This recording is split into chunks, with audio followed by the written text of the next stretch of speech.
Hello everyone, welcome back to NCERT Samriddh classes. आज हम chapter sound के एक्सरसाइज के क्वेश्चन आंसर सोल्व करेंगे। इन टेक्स्ट के क्वेश्चन हम ऑलरेडी पहले कर चुके हैं। अगर आपने नहीं देखा है तो वीडियो के डिस्क्रिप्शन में चले जाना, वहाँ पर आपको लिंक मिल जाएंगे। और इसके साथ ही आपको अदर क्लासेज की, साइंस की और उसके साथ ही संस्कृत की 7th क्लास की वीडियोज भी आपको मिल जाएगी। तो यहाँ पर हमारा जो एक्सरसाइज का फर्स्ट क्वेश्चन है, what is sound and how is it produce, कि ध्वनि क्या है और ये कैसे उत्पन्न होती है। ठीक है, तो इसके आंसर में हम लिखेंगे sound is a form of energy which produce a sensation of hearing in our ear. कि साउंड क्या है, एक एनर्जी की फॉर्म है जो हमारे कानों में सेंसेशन उत्पन्न करती है जब हम सुनते हैं। तो it is produce due to vibration of different object, और यह वस्तुओं के कंपन हो, अलग अलग वस्तुओं के कंपन होने पर उससे उत्पन्न होती है। ठीक है, किसी वस्तु के अंदर कंपन होता है तो साउंड प्रोड्यूस होती है। नेक्स्ट सेकंड क्वेश्चन है, describe with the help of a diagram how compression and rarefaction are produce in air near a source of sound. कि आपको डिस्क्राइब करना है डायग्राम की मदद से कि कंप्रेशन और रेरफैक्शन कैसे प्रोड्यूस होता है एयर के अंदर। ठीक है, यानी कि उसका जो साउंड का जो स्रोत है, कोई भी है जहाँ से साउंड उत्पन्न होती है, तो उसके अंदर एयर से जैसे जाते हैं तो किस तरह से उसमें कंप्रेसर एयर रिफ्रैक्शन बनते हैं। ठीक है, तो इस क्वेश्चन का आंसर आप अपनी बुक से कर सकते हो। यहाँ पर इसमें जो आपका टॉपिक दिया हुआ है प्रोपगेशन ऑफ साउंड वाले टॉपिक के अंदर आप यहाँ पे देखोगे तो इसके अंदर यहाँ पे जो डायग्राम दिया हुआ है आपकी बुक में 11.5 या 12.5 दिया होगा।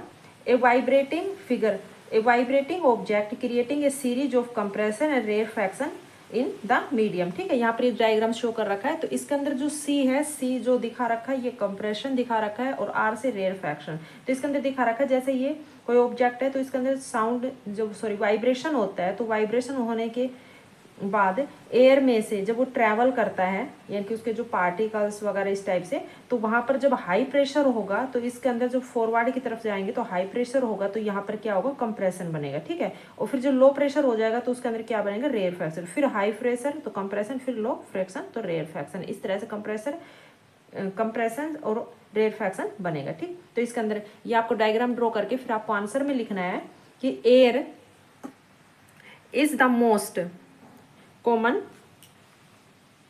मीडियम।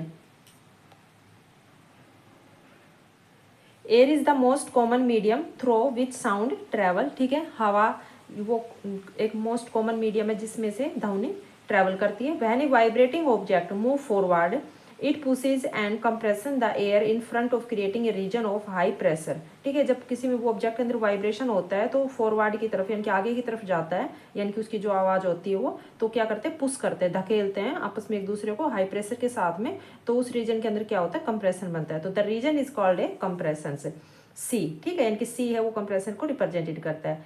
ठीक, फिगर आप ये रहने देना इसको एस इन फिगर 12.5, ये आपको नहीं लिखना। ठीक है, क्योंकि आप डायग्राम ड्रॉ कर रहे हो आंसर के अंदर और वहां पे आप इसके बारे में एक्सप्लेन करके बता रहे हो।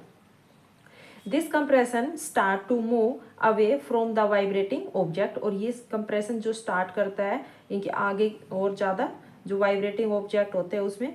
तो when a vibrating object moves backwards it create a region of low pressure called the rarefaction। ठीक है, जब उसके अंदर जो बैकवर्ड में करेंगे तो ये रीजन के अंदर क्या होगा, लो प्रेशर होगा, तो उसमें क्या बनेगा, रेयरफैक्शन बनेगा, जिसको हम आर से रिप्रेजेंट करते हैं। As the object move back and forth rapidly a series of compression and rarefaction is create in the air. यानी कि कोई ऑब्जेक्ट के अंदर जब मूव करता है बैक और फोर्थ में रैपिडली लगातार उसमें जल्दी से, तो उसके अंदर क्या बनता है, कंप्रेशन और रेयरफैक्शन बनता है एयर में। These make the sound waves that propagation through the medium. Compression is the region of the high pressure and rarefaction is the region of the low pressure. Compression किस में होगा, high pressure में, और जो rarefaction है वो किस में होगा, लो प्रेशर में। तो pressure is related to the number of particles of a medium in given volume। जो प्रेशर है वो रिलेट करता है नंबर ऑफ द पार्टिकल्स का किसी मीडियम के अंदर। ठीक है, उसकी कितनी वॉल्यूम है। तो more density of the particles in the medium gives more pressure and vice versa. This propagation of sound can be visualized as propagation of the density variation or pressure variation in the medium। ठीक है, ये आपका answer हो जाएगा। कि यहाँ पे देखो कंप्रेशन के अंदर जो पार्टिकल दिखा रखा है, तो यहाँ पे क्या है, हाई प्रेशर है, तो इसके अंदर पार्टिकल्स क्या है, हाई प्रेशर के साथ एक साथ में, अगर प्रेशर हाई है तो सारे पार्टिकल एक साथ से मूव करेंगे, एक साथ जल्दी से जाएंगे आगे पीछे, तो इसके अंदर कंप्रेशन बनेंगे, इकट्ठे हो जाएंगे। फिर उसके बाद प्रेशर लो हो जाएगा तो धीरे धीरे कुछ पार्टिकल आगे जाएंगे, कुछ पीछे जाएंगे, तो उसके अंदर क्या होगा, रेयरफैक्शन बनेगा। तो इस तरह से शो करा कि ऐसे फिर जो आवाज़ होती है वो मूव करती हुई हमारे कानों तक पहुँचती है। ठीक है, तो ये क्वेश्चन आपका सेकेंड का आंसर हो जाएगा। नेक्स्ट है क्वेश्चन थर्ड। क्वेश्चन थर्ड के अंदर पूछ रखा है कि cite an experiment to show that sound need a material medium for its propagation. इसके अंदर भी आपको एक एक्सपेरिमेंट शो करके दिखाना है कि जो साउंड होती है उसको एक मीडियम की जरूरत होती है, ठीक है, ट्रैवल करने के लिए, जैसे प्रोपगेशन जो भी करते हैं। तो इसका आंसर भी आपकी बुक के अंदर topic sound need a medium to travel, यहाँ इस टॉपिक से आपको मिल जाएगा यहाँ पे। तो देखो यहाँ पे इसमें डायग्राम दे रखा है, तो ये आपको डायग्राम ड्रॉ करना है कि a bell jar experiment showing sound can not travel in vacuum. ठीक है, जो फिगर दिया हुआ आपका इसके अंदर नीचे यहाँ पे, तो डायग्राम आपको विद लेबलिंग जो नाम वगैरह इसके दिए हुए इसके साथ आपको ड्रॉ करना है। और फिर आपको पहले आप आंसर में लिखोगे हेडिंग बना के, सॉरी हेडिंग नहीं, पहले आप आंसर में लिखोगे डायरेक्ट कि sound is a mechanical waves and needs a material medium like air, water, steel etcetera for its propagation. It can not roll through vacuum which can be demonstrated by the following experiment. कि sound है वो एक mechanical waves है जिसको किसी भी medium की जरूरत पड़ती है ट्रैवल करने के लिए, अगर जहाँ पे वैक्यूम है वहां पर वो ट्रैवल नहीं करती, यानी कि जहाँ पर एयर नहीं है वहां पे साउंड ट्रैवल नहीं करती। ठीक है, ये आपको लिखना है। उसके बाद आपको यहाँ पर ये हेडिंग बनानी है कि विच can be demonstrated by the following experiment. ठीक है, फिर आपको डायग्राम बनाना है, फिर आपको ये लिखना है। ठीक, उसके बाद फिर आप लिखोगे take an electric bell and a airtight glass bell jar. The electric bell is suspended inside the airtight bell jar. The bell jar is connected to a vacuum pump. यानी कि आपको एक इलेक्ट्रिक बेल या airtight glass bell jar लेना है और इसमें electric bell के इनसाइड में आपको एयरटाइट बेल जार जो है उसमें रख देना है। तो the bell jar is connected to a vacuum pump. अब आपको बेल जार को कनेक्ट कर देना वैक्यूम पंप के साथ। ठीक है, if you press the switch you will be able to hear the bell. Now start the vacuum pump. When the air in the jar is pumped out gradually the sound become fainter although the same current is passing through the bell. After some time when less air is left inside the bell jar you will hear a very feeble sound. ठीक है, आपको यहाँ तक लिखना है और फिर उसके बाद आपको लिखना है कि when there is air inside the jar sound travel through it to the wall of the jar. This make the wall of vibrate which is turn send sound to us. When air is removed sound from the bell cannot travel to the wall of the jar. यानी कि जब इसके अंदर air होती है jar के अंदर तो साउंड ट्रैवल करती है वॉल के ऊपर, जार की वॉल से, जिसमें वॉल में वाइब्रेशन होता है, वाइब्रेट होता है और उसके बाद आपको जो साउंड है वो सुनाई देती है। लेकिन जब इसमें से एयर निकल जाती है तो बेल के अंदर कोई भी साउंड वगैरह ट्रैवल नहीं करती। ठीक है, क्योंकि उसके अंदर जो जार का जो वाल है उसमें कोई भी वाइब्रेशन नहीं होता। ठीक, ये क्वेश्चन थर्ड का आंसर हो जाएगा। अगर आप बुक के अलावा ये वाला लिखना चाहते हो तो एक्सपेरिमेंट इसके अंदर यहाँ पर ये भी लिख सकते हो, ये आपका बुक वाला ही दिया हुआ है, सेम ही है इसके अंदर। ठीक है, नेक्स्ट है question 4, why is sound wave called a longitudinal wave. कि साउंड को लॉन्गिट्यूडनल वेव क्यों कहा जाता है साउंड वेव को। तो आंसर में लिखेंगे sound wave travel through a medium in the form of alternate compression and rarefaction. The particles of the medium thus move to and fro along the direction of propagation of the sound waves. That is why the sound waves are called longitudinal wave. कि sound waves जो travel करती है किसी medium के अंदर, ठीक है, तो उसमें अल्टरनेट कंप्रेशन और रेयरफैक्शन होता है. तो जो पार्टिकल्स होते हैं वो मीडियम के अंदर क्या करते हैं, मूव करते हैं टू और फ्रो. ठीक, इसके अंदर है कि बैकवर्ड और फॉरवर्ड इस तरह से आगे पीछे जो डायरेक्शन में ट्रैवल करते हुए आगे की तरफ जाती है तो वो क्या बनाती है, साउंड वेव बनती है. इसीलिए जो साउंड वेव्स होती है उसको लॉन्गिट्यूडनल वेव्स कहा जाता है. नेक्स्ट है question 5th. Which characteristic of the sound help you to identify your friend by his voice while sitting with other in a dark room? कि ध्वनि का कौन सा गुण आपको यह जानने में मदद करेगा कि जो आपके फ्रेंड की आवाज़ है जो आ रही है वो कि आपका फ्रेंड है वो एक डार्क रूम में बैठा है, ठीक है, इसके जो आपके फ्रेंड है तो उसकी जो आवाज़ आ रही है उसको पहचानने में आप आवाज़ से पहचान सकते हो कि हाँ ये एक डार्क रूम में बैठा हुआ है। जब तो उसके किस तरह से आप जो उसको पहचान पाओगे, उसके साउंड को, साउंड के कौन से गुण से, ठीक है, इनकी किस कैसी साउंड से। तो इसका आंसर हम लिखेंगे द क्वालिटी ऑफ, यानी कि जो साउंड की क्वालिटी है, जैसे एक तो जोर से आवाज़ आए, एक धीरे से आवाज़ आए, एक जो दबी हुई आवाज़ आए, एक चिल्लाते हुए गूंजती हुई आवाज़ आती है इको फॉर्म में, ठीक है, एक आवाज़ रिवर्सिबल, इस तरह से। तो क्या क्वालिटी है साउंड की, तो द क्वालिटी और timbre of sound is the characteristic which help us to identify our friends voice, ठीक है, इनकी साउंड की जो क्वालिटी है उससे हम पहचानेंगे।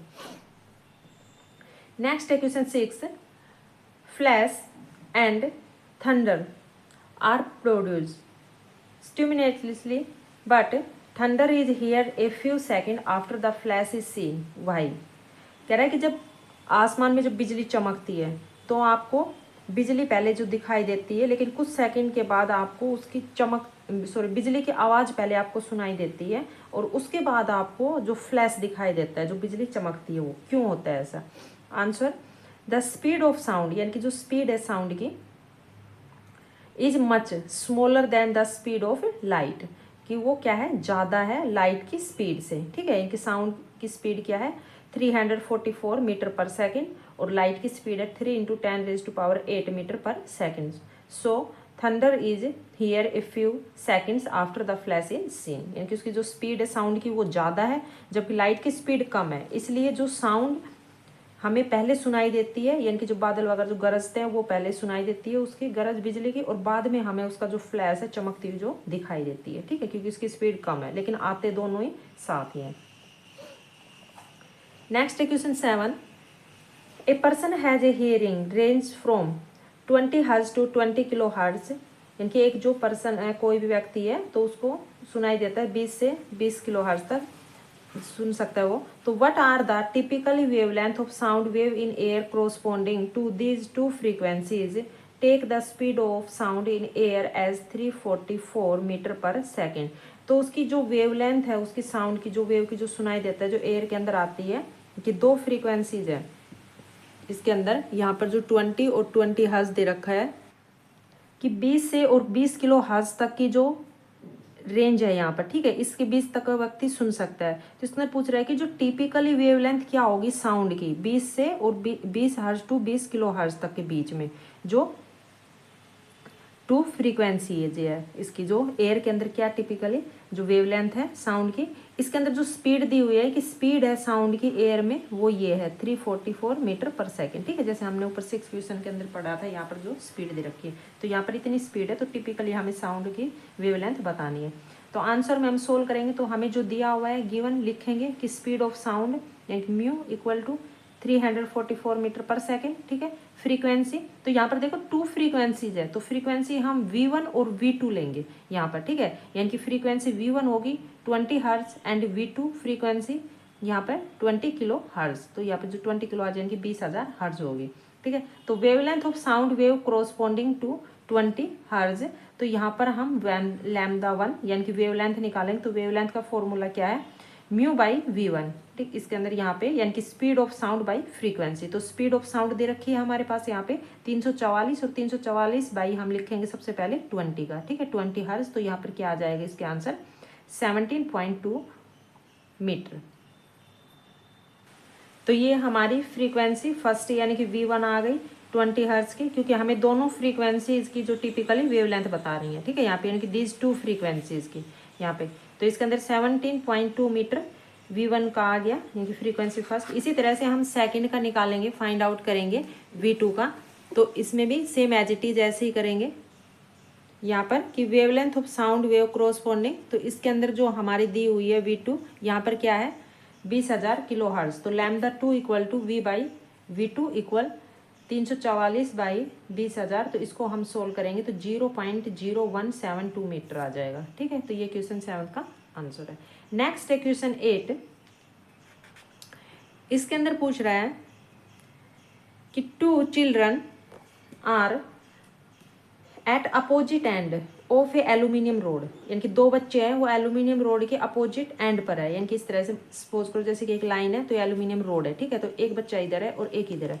तो one strikes the end of the rod with a stone, find the ratio of time taken by the sound waves in air and in aluminium to reach the second child. तो यहाँ पर एक जो रोड के ऊपर एक stone को फेंका जाता है, ठीक है, मारा जाता है इसके अंदर, तो यहाँ एंड पर, तो इसमें आपको फाइंड आउट करना है टाइम, ठीक है। टाइम कितना टाइम लिया कि जो एल्यूमिनियम की जो दूसरी साइड पे जो सेकंड बच्चा बैठा उस तक जो साउंड है वो कब तक पहुँचती है, ठीक।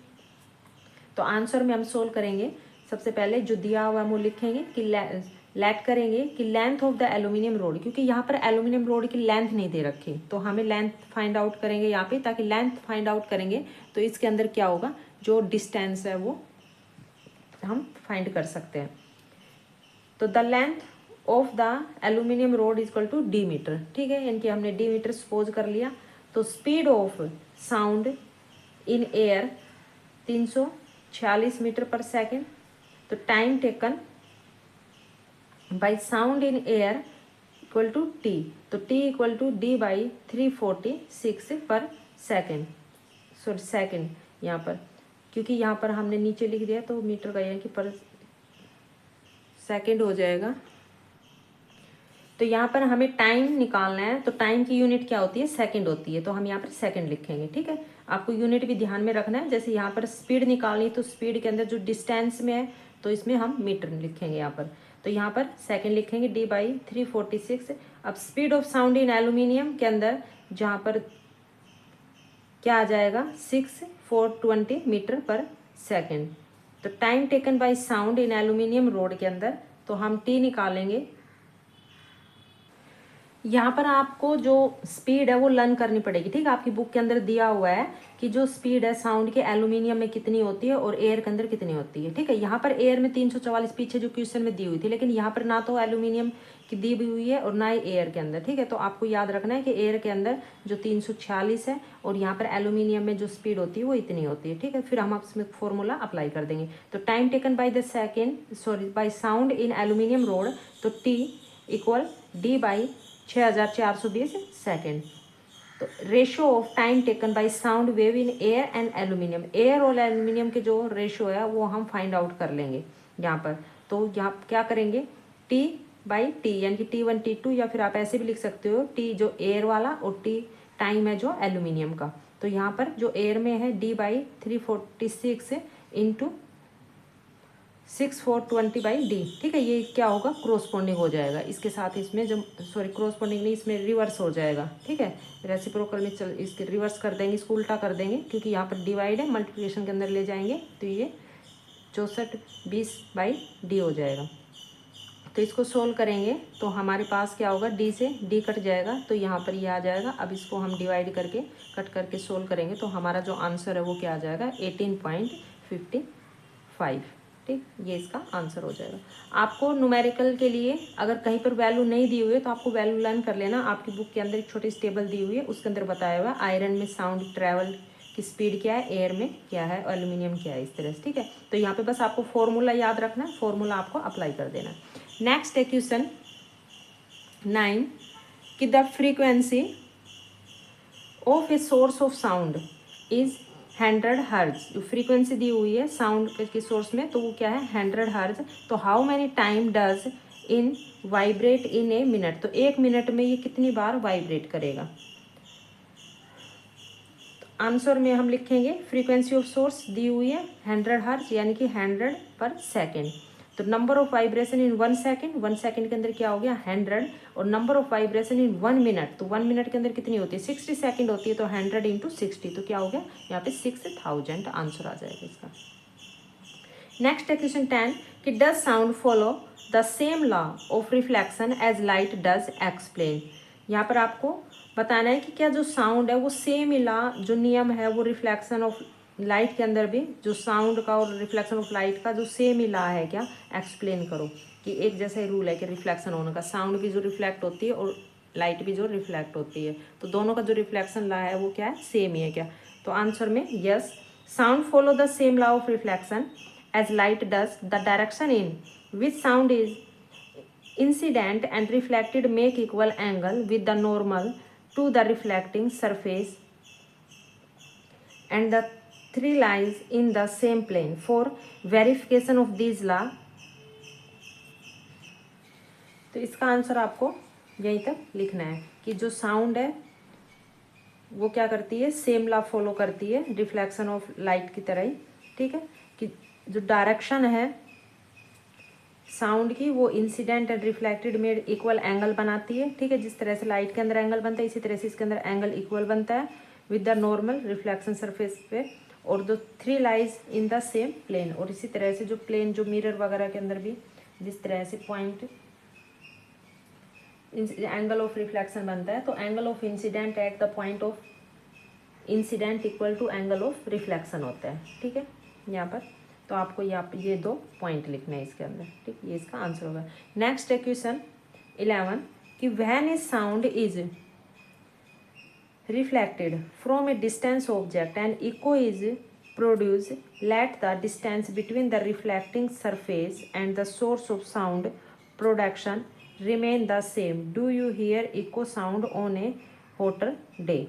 कि जब साउंड रिफ्लेक्टेड होती है किसी भी ऑब्जेक्ट से, ऑब्जेक्ट की जो डिस्टेंस है, तो एन एक इको जो प्रोड्यूस होता है, ठीक है, इसके अंदर, तो लेट द अगर डिस्टेंस अगर हम लेट करें डिस्टेंस बिटवीन रिफ्लेक्टिव सरफेस की और सोर्स ऑफ साउंड प्रोड्यूस, जहाँ से साउंड जो प्रोडक्शन हो रहा है उस सोर्स के बीच की, तो रिमेन्स द सेम ही होती है। तो do you here echo sound on A hotter day? तो क्या आप हॉटर डे के अंदर भी इको साउंड सुन सकते हो, ठीक है, गर्मियों में? तो आंसर में लिखेंगे on the hotter days the speed of sound increase, जो साउंड है स्पीड की वो क्या हो जाती है, इंक्रीज हो जाती है। So the reflected sound return to source earlier than 0.1 second, hence distance echo can not be here, मतलब इको हम वो नहीं सुन सकते, ठीक है, इसके अंदर distinct echo can not be hear. Next है question 12 give two practical applications of reflection of sound waves. यहाँ पे आपको दो जो प्रैक्टिकल्स एप्लीकेशंस बतानी है जो साउंड वेव्स को रिफ्लेक्शन वाली। तो आंसर में फर्स्ट इन ए स्टीथोस्कोप, ठीक है, जो डॉक्टर होता है कान के लगा के जो मरीज को जब देखता है उसकी बीट्स वगैरह चेक करता है स्टीथोस्कोप से, ठीक है, तो इसमें अंदर वो स्टीथोस्कोप है। तो in a stethoscope the sound of a patient heart beat is guided along the tube of the stethoscope to the doctor's ear by multiple reflection of sound, ठीक है, अपने कान में लगा के डॉक्टर स्टीथोस्कोप की जो ट्यूब होती है उसमें से जो हार्ट बीट अच्छे से सुन सकता है, ठीक है, मल्टीपल जो रिफ्लेक्शन होता रहता है जिससे वो सुनाई देता है। Second, reflection of sound play in important role in the designing of concert hall, और जो कंसर्ट हॉल जो डिजाइन किया जाता है जिस तरीके से, तो उसके अंदर भी साउंड ऑफ रिफ्लेक्शन का जो एक इम्पोर्टेंट रोल होता है। नेक्स्ट क्वेश्चन आता है 13 कि a stone is dropped from the top of a tower 500 metre high into a pond of water at the base of the tower, कि एक स्टोन पत्थर है जिसको ऊपर टावर के जो 500 मीटर हाइट से तालाब में पानी में नीचे बेस में गिराया जाता है। तो when is the splash here at the top, और जब इसके ऊपर स्प्लैश यानी छपाक से आवाज़ सुनाई देती है, तो गिवन जी इक्वल ग्रेविटी है वो 10 metre per second square and speed of sound 340 metre per second है।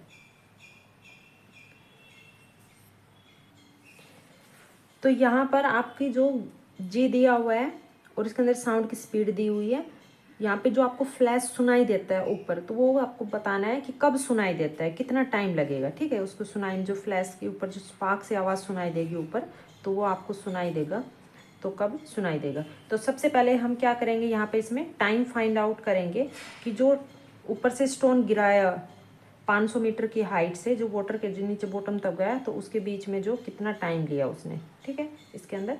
तो आंसर में हम सोल्व करेंगे। तो सबसे पहले आपका जो चैप्टर मोशन है, मोशन वाले चैप्टर में आपकी जो एक्सेलरेशन वेलोसिटी की जो इक्वेशन दी हुई थी 3, तो उस इक्वेशन का हम एक का यूज करेंगे यहाँ पे, ठीक, जो आपने याद भी की हुई होगी इक्वेशन, उसके अंदर जो फॉर्मूला था। तो यहाँ पर ऐसे यानी कि जो डिस्टेंस है वो हम फाइंड आउट करेंगे। तो इक्वल जो S equal to U T plus half G T square, ठीक है। ये हमारी जो मोशन वाले चैप्टर के अंदर आपने देखा होगा उसके अंदर जो इक्वेशन आपको मिल जाएगी ये, तो ये आपको इस इक्वेशन के अकॉर्डिंग आपको फाइंड आउट करनी है डिस्टेंस। तो एस इक्वल टू हमारे पास क्या है 500 मीटर, ठीक है। जो यहाँ पर दिए इतनी ऊंचाई से गिराया हुआ है, यानी कि जो डिस्टेंस है वो हमारे पास यहाँ पर एस डिस्टेंस शो कर रखी है, तो 500 मीटर। u इक्वल टू 0 इसमें नहीं दिया हुआ, और g हमारा दिया हुआ है इसके अंदर क्या है 10, ठीक है, 10 मीटर पर सेकेंड स्क्वायर। तो 500 इक्वल 0 प्लस हाफ, इक्वेशन को पुट कर देंगे यहाँ पे, ठीक है। इक्वेशन के अकॉर्डिंग जो वैल्यू पुट करेंगे यहाँ पर, तो U T equal two plus जी टी स्केयर है, तो एस हमारे पास 500 है, इक्वल यू हमारे पास है नहीं, तो 0 प्लस टाइम क्या है इसके अंदर है कि हाफ, और इनटू जो 10 जी हो गया, और टी इसका जो स्केयर हो गया, ठीक है। तो T2 हम फाइंड आउट कर लेंगे, क्योंकि हमें टाइम फाइंड आउट करना है, तो T की वैल्यू निकालेंगे, तो 500/5 सोल्व करेंगे तो हमारे पास 100 आ जाएगा।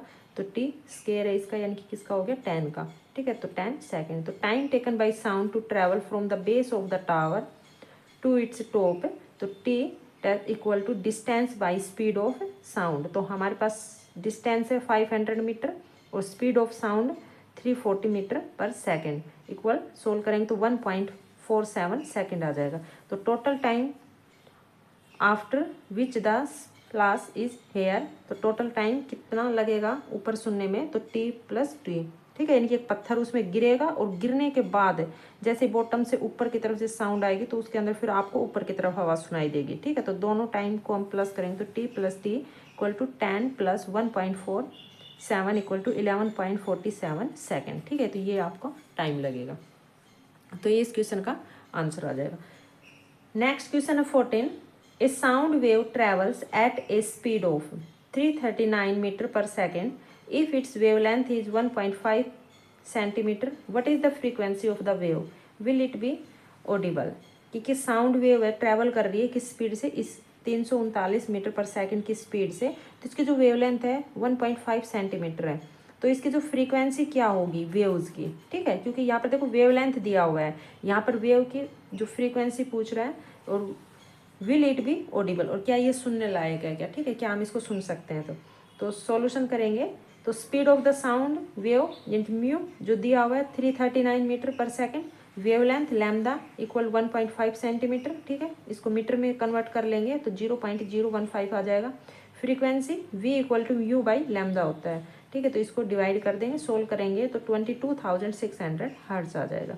तो जो फ्रीक्वेंसी है is higher than 20 hertz, so it is not audible. क्योंकि हमें पता है कि जो नॉर्मल एवरेज है हियरिंग की वो क्या है 20 to 20 किलो हर्ट्ज है, ठीक है, यानी कि 20,000 तक है, 20 और 20,000 के बीच में हम सुन सकते हैं, लेकिन ये क्या है 22,000 आ गई यहाँ पर, तो इसके अंदर इसका मतलब इसको हम नहीं सुन सकते, तो it is not audible. Next question है 15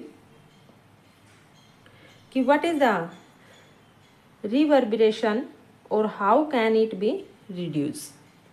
तो answer the persistence of sound in a big hall or auditorium due to the respected reflections of sound is called the reverberation, ठीक है। रिवर्बरेशन कि जो किसी भी हॉल बिग बड़े hall के अंदर जिस तरह, और या कोई ऑडिटोरियम के अंदर आप जाते हो, तो उसके अंदर जो साउंड आपको सुनाई देती है, ठीक है, तो वो क्या होती है रिपीटेड साउंड होती है, यानी कि रिफ्लेक्टेड होती है, साउंड टकरा के और फिर दोबारा आपको सुनाई देती है। जिस तरह से इको साउंड होती है, तो इको साउंड टू रिलेटेड होती है, ठीक है, उसी तरह तो आपको दोबारा से सुनाई देना वो क्या कहलाता है रिवर्बरेशन। तो इसमें how can it B reduce, ये कैसे रिड्यूज होती है, तो इसमें reverberation can be reduce bye the following method. First, by covering the wall and roof of the halls with sound absorbing material. Second, by providing heavy curtains with fold, ठीक है। ये इसके दो जो मेथड हो गए। नेक्स्ट क्वेश्चन है 16, what is loudness of sound, what factors does it depend on? Answer, loudness is a physiological response of the ear to the intensity of sound, और it distinguishes between a loud sound and A low sound. यानी कि loudness है वो क्या एक physiological response है जो हम अपने कानों में सुनते हैं, जो साउंड की इंटेंसिटी होती है, ठीक है, जैसे जोर सुनाई देता है, और इसकी जो डिस्टिंग्विश होती है क्या होती है लाउड साउंड और लो साउंड के जो बीच की है। Loudness depend on two factor. First, intensity of sound which is directly proportional to the square of amplitude of the sound waves, और second sensitivity of the ear, ठीक है, जो ईयर की सेंसिटिविटी पर भी डिपेंड करती है। नेक्स्ट है question 17, explain how bats use ultrasound to catch a prey, कि एक्सप्लेन करो कि किस तरह जो चमगादड़ होते हैं अल्ट्रासाउंड का यूज करके और वो अपने शिकार को पकड़ लेते हैं। आंसर लिखेंगे कि bat can produce and receive ultrasonic waves. During its fight, a bat emit ultrasonic waves. The bat receive back these waves after being reflected by the obstacle in its path. कि जो bat होती है वो receive करती है और produce करती है अल्ट्रासोनिक वेव्स, ठीक है। जब ये फ्लाइट कर उड़ते हैं तो जो बैट है वो अल्ट्रासोनिक वेव्स को इमिट कर लेती है। जब बैट रिसीव करता है तो उसको तो वापस बैट रिसीव करेगा और फिर दीज वेव को after the reflected by the obstacle in the path, और फिर अपने उसी रिसीव करके और जहाँ से अल्ट्रासोनिक वेव्स आती है उसी रास्ते में वो चलने लग जाता है। From the nature of the reflected waves the bat get information where the obstacle of और prey in is and what is its size, और फिर रिफ्लेक्टेड वेव्स के थ्रू जो बैट है उसको इन्फॉर्मेशन मिल जाती है कि उसका जो शिकार है वो किस डायरेक्शन के अंदर है और उसके जो क्या साइज है, क्योंकि जो साउंड होती है उस साउंड के अकॉर्डिंग, अगर ज़्यादा साउंड है तो वहाँ पे उसको पता चल जाता है उस शिकार का साइज क्या है, और छोटी साउंड है तो उसको छोटी साइज के अंदर पता चल जाता है। तो porpoise also use ultrasound for navigation and location of food even in total darkness, ठीक है। तो इसलिए जो टोटल डार्कनेस बिल्कुल अंधेरे में भी वो अल्ट्रासाउंड का यूज करके अपने शिकार को पकड़ लेता है, उसकी लोकेशन तक पहुंच जाता है खाने की तलाश में। नेक्स्ट क्वेश्चन आता है 18, how is ultrasound use for cleaning, ठीक है। आपको डायग्राम ड्रॉ नहीं करना है इसके अंदर जो बैट वाले का, बस ओनली लिखना है how is ultrasound use for cleaning, जो अल्ट्रासाउंड का प्रयोग किस तरह से किया जाता है साफ सफाई में, ठीक है, सफाई करने के लिए। तो आंसर में लिखेंगे the object to be clean in a place in a cleaning solution and ultrasonic waves are sent into the solution, कि जो ऑब्जेक्ट होता है उस क्लीन करना है उसके अंदर जो क्लीनिंग सॉल्यूशन रखा जाता है और उस सॉल्यूशन के अंदर अल्ट्रासोनिक वेव्स डाली जाती है। Due to the high frequency के कारण the particles of dust gases and dirt get detect and the object get through out washed, और फिर उसकी फ्रीक्वेंसी के कारण वो सब जो पार्टिकल्स डस्ट वगैरह गैसेज और डार्ट वगैरह होते हैं वो सब उसके चिपक जाते हैं और फिर वो बाहर आ जाते हैं जिससे वो वॉश हो जाता है। नेक्स्ट है क्वेश्चन 19, नेक्स्ट क्वेश्चन के अंदर आपको एक्सप्लेन करना है वर्किंग और एप्लीकेशन ऑफ द सोनार। तो जो सोनार के अंदर जो आपका यहाँ पे जो डायग्राम दिया हुआ है ये आपकी बुक के अंदर भी है, आप उसमें से ड्रॉ कर लेना और इसके अंदर फिर आप आंसर में लिखोगे सबसे पहले सोनार के बारे में, ठीक है, जो एप्लीकेशंस वगैरह उसमें। तो sonar is a device that use ultrasonic waves to measure the distance, direction and speed of under water object, ठीक है। जो सोनार है वो एक डिवाइस है जिसका प्रयोग अल्ट्रासोनिक वेव्स के साथ किया जाता है कि किसी डिस्टेंस, डायरेक्शन और जो स्पीड क्या है वाटर के अंदर जो ऑब्जेक्ट है उसका पता लगाने के लिए, ठीक है। एप्लीकेशन के अंदर एक it use the phenomena, application लिखोगे तो एप्लीकेशन के अंदर आपको लिखना है, प्रिंसिपल की जगह आप एप्लीकेशन लिख लेना। It use the phenomena of echo determining the sea depth and location the presence of under water object, ठीक है। वर्किंग काम कैसे करता है कि strong beam of ultrasonic waves is send from a transmitter mounted on the ship. The beam is reflected from the seabed and it received by the underwater detector which is also mounted on the ship. कि एक जो strong beam ultrasonic waves की जो भेजी जाती है, ठीक है, ट्रांसमिट की जाती है शिप के अंदर, तो जो बीम होती है वो रिफ्लेक्टेड होके यानी कि सी बेड नीचे जो सी की तली होती है जो बॉटम होता है वहाँ तक जाती है और उसके साथ ही फिर वहाँ पे जो वाटर के अंदर जो भी कुछ होता है बॉटम में उसको डिटेक्ट करके फिर वो शिप में से जो वापस आती है, ठीक है। इसके अंदर जो सोनार लगा होता है शिप में सोनार वहाँ पे, तो उसमें जो अल्ट्रासोनिक वेव्स होती है उसको भेजा जाता है, तो नीचे जैसे वो जाती है ऐसे नीचे फिर टकरा के फिर वापस आती है जिससे पता चलता है कि नीचे जो बॉटम के अंदर क्या है उसकी क्या स्पीड वगैरह है। तो the time interval between transmission and reception of the ultrasonic signal is noted, और फिर उसके अंदर जो टाइम टेकन जो भी उसने टाइम लिया है अल्ट्रासोनिक वेव्स ने ट्रांसमिशन होने में और फिर जो उसने रिसेप्ट किया है कि वापस आई है रिफ्लेक्ट होके, तो उस टाइम टेकन के अकॉर्डिंग उसको टाइम को नोट किया जाता है। If ultrasonic waves travel with speed v in sea water and time t is elapsed between the transmission and reception of the ultrasound signal, then the sea depth will be। अगर जो ultrasonic waves है उसकी जो travel कर रही है तो उसकी स्पीड यानी कि व्यू है यहाँ पर, तो सी वाटर के अंदर जो टाइम है वो टी लिया जाता है, तो इसके अंदर डिस्टेंस जो फाइंड आउट करेंगे तो D equal to V into T by two. ठीक है, ये इसका जो फॉर्मूला बनेगा, इससे वो फाइंड आउट करते हैं, टी निकाल लेते हैं, इसे डिस्टेंस निकालते हैं इस तरह से। तो the sonar method is also called as echo ranging, यानी कि सोनार मेथड को एक इको रेंजिंग भी कहा जाता है। This technique is use to determine the depth of the sea and locate under water hill valley submarine iceberg sunk ship etcetera. और इस टेक्निक का यूज जो इसमें किया जाता है, ये आप लाइन पहले लिख चुके हो एप्लीकेशन के अंदर, तो ये आपको लिखने की जरूरत नहीं है। ठीक है, इसको यहाँ पे इको साउंड तक आप कर सकते हो।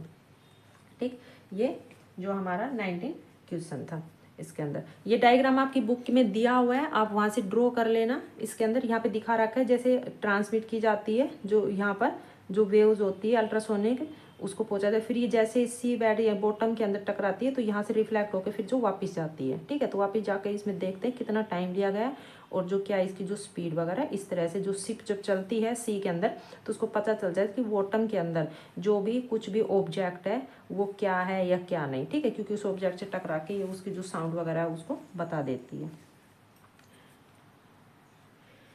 नेक्स्ट क्वेश्चन है 20। A sonar device on a submarine send out a signal and receive an echo 5 second later, कि एक सोनार डिवाइस है जो सबमरीन को सेंड करती है एक सिग्नल और फिर जो वो रिसीव करता है तो उस इको को 5 सेकेंड बाद करता है।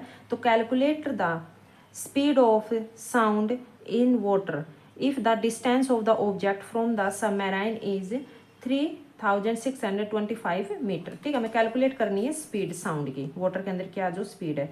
तो सोल्व करेंगे आंसर में कि time between transmission and detection T equal to कितना दिया है 5 सेकेंड, और distance of the sonar from the submarine D दिया हुआ है 3625 मीटर। तो total distance cover by sound के अंदर 2D। ठीक है, इसके अंदर तो 2 × 2 से मल्टीप्लाई कर देंगे यहाँ पे, क्योंकि देखो यहाँ पर क्या बता रखा है, इको है, इको यानी कि रिफ्लेक्ट हो रही है साउंड, यहाँ से टकरा कर फिर वापस जा रही है, तो डबल हो गया इसके अंदर यहाँ पे। तो ट्वाइस करेंगे, इसको 2 से मल्टीप्लाई कर देंगे यहाँ पर, तो हमारे पास आ जाएगा 7250 मीटर। तो speed of sound V equal to 2D/T। ठीक, तो इसको सोल्व करेंगे तो 7250/5, इसको सोल्व करने पर हमारा आंसर आ जाएगा 1450 मीटर पर सेकेंड। ठीक है, इस तरह का क्वेश्चन हमने इंटेक्स वाले क्वेश्चन के अंदर भी जो सोल्व किया था, तो उसके अंदर भी हमने सेम एज इट इज यही फॉर्मूला अप्लाई करके सोल्व किया था, तो एज इट इज उसी की तरह ही है। नेक्स्ट जो क्वेश्चन है कि explain how defects in a metal block can be detect using ultrasound, कि एक्सप्लेन करो कि किस तरह से जो मेटल ब्लॉक्स वगैरह होते हैं वो अल्ट्रासाउंड का प्रयोग करके उसको डिटेक्टेड किया जाता है। तो हम इसके आंसर में लिखेंगे कि the ultrasound waves are allowed to pass through metal block to which detector are fitted. If there is a small defect in the metal block like an air bubbles or a crack, then the ultrasound waves are reflected from such a sports metal block if defective is indicated by the reflected ultrasonic waves।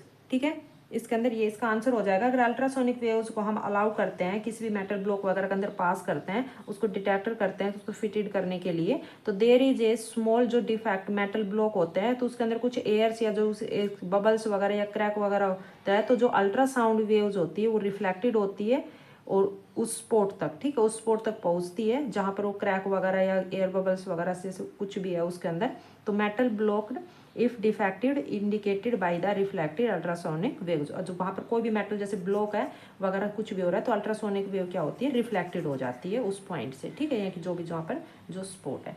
Next जो last question है 22 कि explain how the human ear work, कि explain करो किस तरह से human ear work करता है, कि हमारा जो कान है वो किस तरह से हमें उससे सुनाई देता है। तो इसका जो डायग्राम है ये आप अपनी बुक से ड्रॉ कर लेना विद लेबलिंग। इसके अंदर डायग्राम आपको जरूर ड्रॉ करना है और फिर आंसर के अंदर आपको लिखना है कि द साउंड वेव्स